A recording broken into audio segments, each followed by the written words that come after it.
Hi everyone, welcome to my mini vlog. ఈరోజైతే మేము మా అంకమ్మ తల్లి టెంపుల్కి వచ్చేసాం. ఇక్కడ చూస్తున్నారు కదా, ఎన్నో ఇయర్స్ బ్యాక్ ఉండే ఈ ట్రీస్ ఉన్నాయి. అది చూడండి, ఎంత పెద్ద ట్రీస్, చాలా మంచి నీడ ఉంటుంది కూర్చోడానికి మంచిగా. అండ్ ఇక్కడ చుట్టూ మొత్తం చూసారా, ఓన్లీ ట్రీసే కనిపిస్తున్నాయి. చుట్టుపక్కల మొత్తం మీరు ఎక్కడ చూసుకున్న అవే కనిపిస్తాయి. అండ్ ఇది వచ్చేసి ఇదే టెంపుల్ అనమాట, అంకమ్మ తల్లి టెంపుల్. మీరందరూ చాలామంది ఒక డైలాగ్, ఫేమస్ డైలాగ్ అంటారు కదా, ఏమనంటే మీ తాత కట్టించింది ఇది అని. అవును, మా తాతనే కట్టించాడు ఇది. అండ్ ఇక్కడ వచ్చేసి లోపలికి వచ్చిన తర్వాత ఇక్కడ ఇదే టెంపుల్ అనమాట, చూస్తున్నారు కదా. ఇక్కడ మాకు కూడా మా ఈ అంకమ్మ తల్లి మా ఇంటి దేవత ఉందని మాకు కొన్ని రోజుల బ్యాక్ తెలిసింది ఫ్రెండ్స్. మాకు ఇన్ని రోజుల తర్వాత తెలియదు. ఈ అంకమ్మ తల్లి చాలా ఫేమస్, అనుకున్నది తీరుస్తుంది ఆ అమ్మ.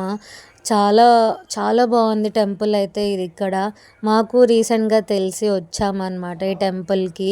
చాలా బాగుంటుంది టెంపుల్ అయితే. బట్ ఈ టెంపుల్కి వచ్చేటప్పుడు మేమైతే చాలా కష్టాలు పడి వచ్చాం ఫ్రెండ్స్. మేమైతే నిజంగా చాలా అంటే చాలా కష్టాలు పడి ఈ టెంపుల్ వరకు వచ్చాము. సో ఈ టెంపుల్కి ఇదైతే చాలా బాగుంటుంది టెంపుల్ అయితే. So this for today, bye.